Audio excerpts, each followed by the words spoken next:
Hello again, I am Ben Bornstein with Project Spurs, and this week we are breaking down Scoot Henderson, a likely top 2 pick.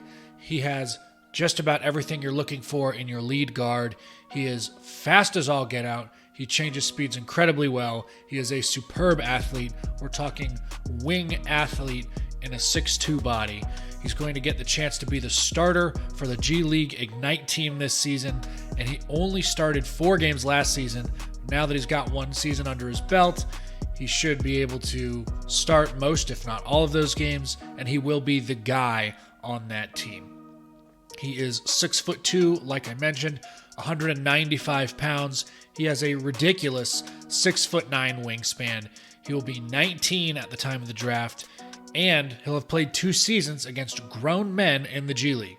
The G League is not only, of course, made up of some of those younger high schoolers who are trying to get to the next level, but it's a lot of guys who are trying to get back into the league who were once there or were fringe league guys. And so this will give us an even better idea of how he will look when he takes that next step to the NBA. Now, Henderson's playstyle is reminiscent of a few other smaller guards that have come through the league recently. He's got some Derrick Rose in him. He's athletic and he's explosive like Ja Morant. He's got a great layup package as well. His strengths are that he has an explosive first step, as he can get by almost anyone off the dribble. He is able to change pace super quick. That's what's kind of reminiscent about him as far as D Rose goes.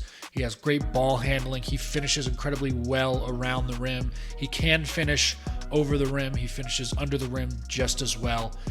That first step is how he gets by a lot of defenders, and his ability to finish under the rim, like I mentioned, helps him complete those drives more often than not.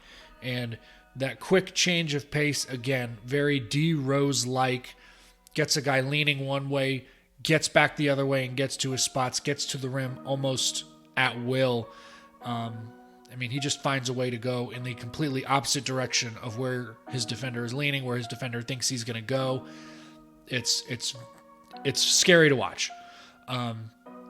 Some of his weaknesses include shooting from the 3. He is not consistent there yet. He was low volume, but also low efficiency. He shot less than 25% from there.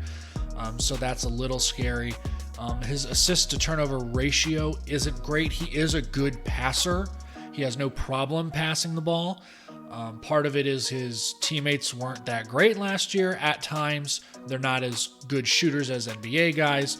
Part of it was he didn't have the minutes to rack up huge assist numbers like a lot of NBA point guards do. So I think some of that will change this year.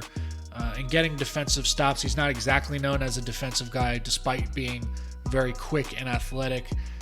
At this point in time, he's kind of a guy who's going to go out and says, I'm going to just score more than you, or I'm going to score more than the guy who's guarding me. Those are the main points you need to know about Scoot Henderson. Make sure you stay tuned in. We're doing Victor Wembanyama next time. And you can always find prospect watches and other great Spurs content at projectspurs.com. Don't forget it. You can follow me on Twitter at @the_Boomstein. And if you go to Project Spurs, if you go to my follow list, you will find all of the other writers who are there. A lot of great people, great writers, great insight. And with the season just around the corner, a lot of great, I know I've said that word a lot, but a lot of great content coming. We're going to have more videos. We're going to be doing Twitter Spaces regularly, especially with Evan Townsend, if you get the chance to follow him. Great follow for that kind of stuff. And thanks for tuning in. I will see you guys next time.